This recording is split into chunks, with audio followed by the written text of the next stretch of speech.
Well, we're less than 1 month away from the GOP presidential primary in Ohio, but there's another key race being watched closely in that state, the race for the U.S. Senate. Incumbent Democratic Senator Sherrod Brown leads in the poll against his Republican challenger, Ohio State Treasurer Josh Mandel. But the former Marine Mandel is gaining. A recent poll shows 47% of voters favor Brown, while 36% prefer Mandel. Republican senatorial candidate Josh Mandel joins us now. By the way, we did call Senator Brown. He's invited on the show anytime. But Josh Mandel, good to see you. Thanks for coming in. You look so young, by the way. Just to set out your history, you are state treasurer of Ohio. You were a Marine who has a combat history in Iraq. So you've had a life behind you. How old are you? I'm 34. Can't you tell, David? 34. No, not really. Now, you're edging up in the poll. Are you hoping for a kind of Scott Brown win? Because we still have a long time to go before November. Well, Scott Brown and I have some things in common. One of those is putting a lot of sweat in traveling our states.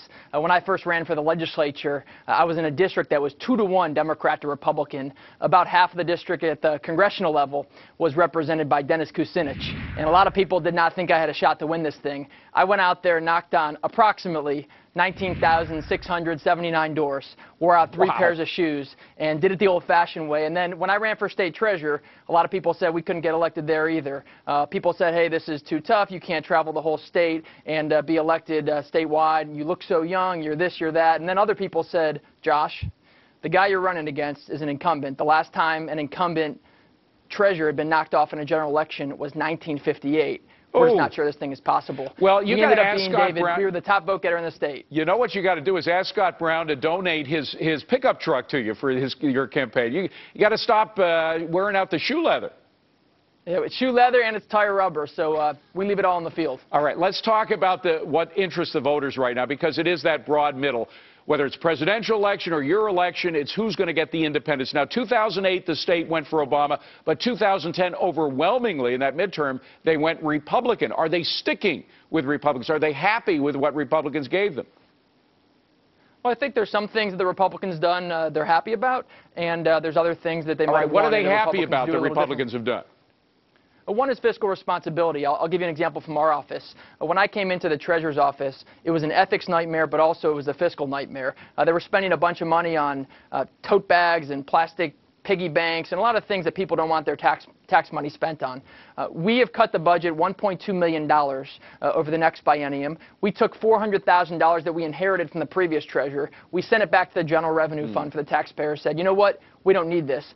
All the while, we earned a AAA rating from Standard & Poor's on the $4 billion local government investment fund I manage, and we received the highest rating we can receive from Fitch on our short-term general obligation bonds. Those are good things to put in your resume, but I'm wondering if they appeal to voters. I mean, voters just say, am I going to have an easier time getting a job or not? Isn't it that simple for a voter?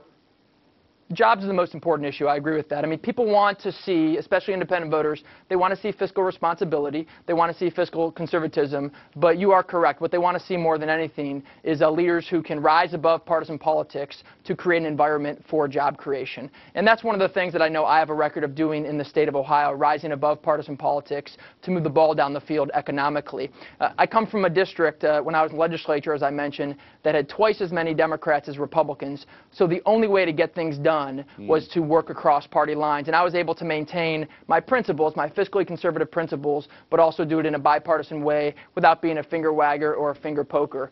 The gentleman against whom I'm running is the complete opposite. He is one of the most hyper-partisan politicians in Washington. He's been running for public office since Richard Nixon was president. He's been in Washington for 2 decades. And even on the issues where people can come together, where politicians in Washington are coming together, he chooses to be partisan. Okay, but, you know, because he's not here right now, let me just push you a little. You said that there were some things that the voters didn't like that the Republicans brought in since 2010. Give me a list. Sure. Well, in the state of Ohio, we had a collective bargaining reform initiative that unfortunately last year was voted down by the voters. That same day, though, is interesting. On the same day that the collective bargaining reform lost in the state of Ohio by around 60%, 66% of the voters passed a constitutional amendment to our state constitution to ban individual health insurance mandates, essentially banning the implementation of Obamacare. So you're saying they're a little conflicted. Are you calling the voters conflicted? I wouldn't say that they're conflicted, but I think what the voters are looking for is politicians who can rise above partisan politics and work together. And they don't see it in Washington, and unfortunately, they're not seeing it in other places in America. That's my record, though. I've been able to maintain a record of fiscal conservatism, but do it in a way that brings together Democrats and also a lot of independent voters. You know, we have a lot of people in the state of Ohio who go hunting on Saturday, church on Sunday, believe in peace through strength. They might not be Republicans. A lot of them are independents. A lot of them are Democrats, and they're on our team. Well, they are the big mass that both you and your opponent are looking for in the general election. Best of luck to you. And again, we would like to have Senator Brown on any time he wants to be on to give him a chance to say his due. Thank you so much for being here. Semper Fi to you. Semper Fi. Great being on. Thanks. Coming up next.